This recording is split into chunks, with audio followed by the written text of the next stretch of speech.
When we recite a section of slichot, that is, forgiveness poems, whether it is on one of the days leading up to the high holidays or on Yom Kippur itself, there is a particular pattern to it.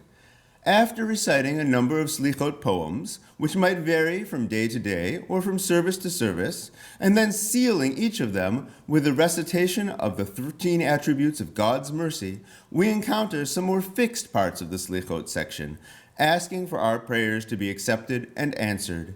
One of these is Shema Koleinu, which can be found, for example, on page 398 in the Grey Harlow Machzor.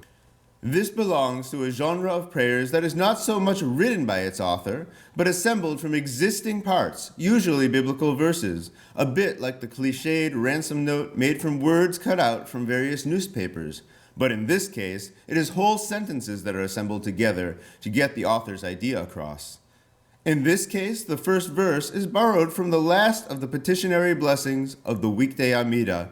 It serves a similar purpose in both places, as both a catch-all for things not covered by other requests, and a request that earlier requests should be heard and fulfilled.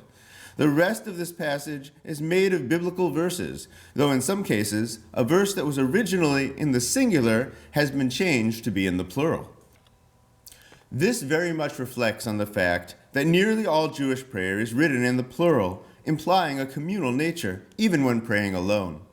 The first 4 verses of this prayer are traditionally repeated by the congregation after the leader, but the 5th verse, asking God not to abandon us, and onwards, is typically recited in an undertone to suggest that God should not even entertain such a thing.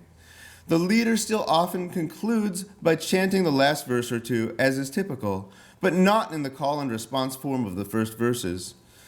As with much of the Slichot section, we will be omitting this prayer on Yom Kippur this year, but we present Cantor Gadi chanting it in the companion video to this introduction.